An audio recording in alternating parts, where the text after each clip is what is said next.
What are the best intermittent fasting schedules? All right. So intermittent fasting, we have covered this topic a couple of times or a few times. I think Stephen and I covered it just together, and I think we covered it as a group. Intermittent fasting got popularized, I don't know, probably in the last 5 or 6 years. Yeah, something like that. Yeah, 5 to 8 years, I would say. There was a lot of quote unquote science that came out about it. Some of that science ended up being debunked, or let's just say not debunked, but it was very misrepresented in terms of some of the things or the purported advantages, or let's say pros of intermittent fasting.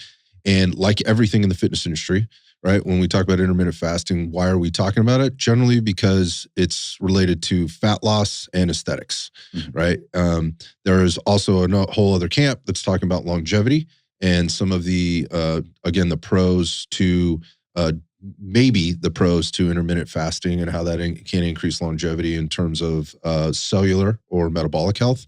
But again, we start to get into the weeds really quick. Most people take something small and then they run down this path that kind of goes into rabbit holes everywhere. This is my identity now. Yeah. I intermittent fast. Yeah, right. So now I'm an intermittent faster.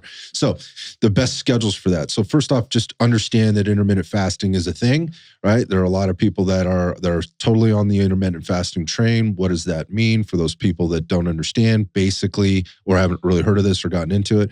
Effectively, there are windows of time during the day that you might eat or consume your calories, and then windows during the day or that 24-hour period where you will not, right? It can also be categorized in like blocks. So it may go for 3 days or 4 days of fasting, or like 24 hours of fasting.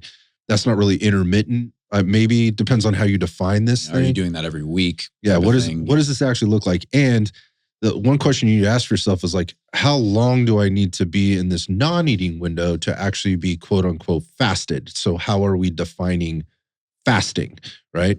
Is 16 hours long enough to be quote unquote in a fast? I don't know. What's your definition of a fast, right? Is 2 days the definition of a fast? I don't know. Is Ramadan your definition of fasting? I don't know. So I have a lot of other questions here, but in terms of schedules, and that's the question, what's the best schedules? How do we want to tackle that? Well, I would say first, what are the best intermittent fasting schedules? First, we have to define best. Best for what? Best for you're trying to lose weight, lose fat. Best for you're trying to improve your cognition. Best for you're like trying to have a spiritual experience and see God or something like that. Best for what? So that would be a question I would ask first.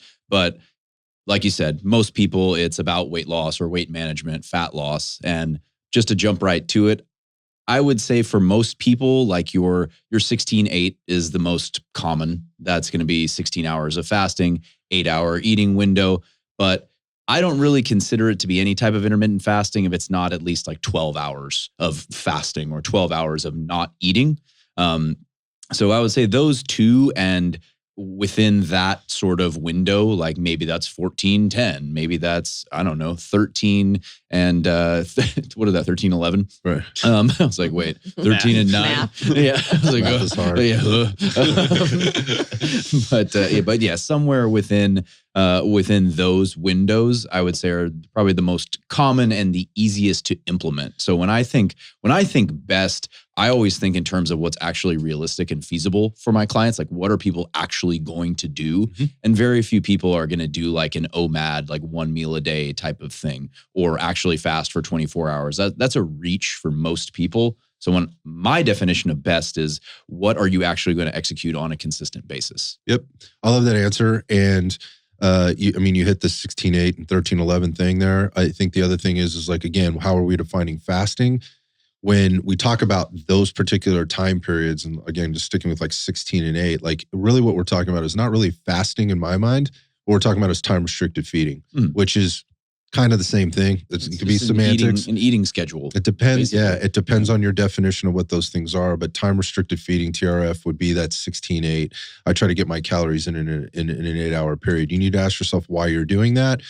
Is there any like huge advantage to doing that at any given level. That depends on you as a person and again what your goals are. But what we find, generally speaking, on the weight loss side, because that's kind of where we jump into this thing, is the advantages you're getting in terms of any weight loss is because of a calorie deficit that you've created by taking your calories into an 8-hour period and you're just simply eating less than what you're eating before. There is no magic in time restricted feeding or quote unquote fasting. There are some things, if we get into the weeds, that we could talk about. I think that is the problem. People start to major in the margins on things they don't truly understand, and they forget the concept of individuality and what people are bringing to the table as an individual in terms of history, present, and future.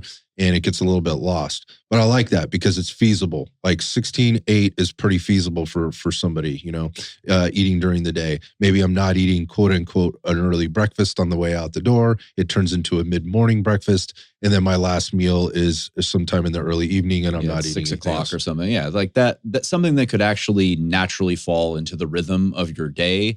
And it's not, it's something that you can stick with. That's what sustainability is what that's how I define best most of the time.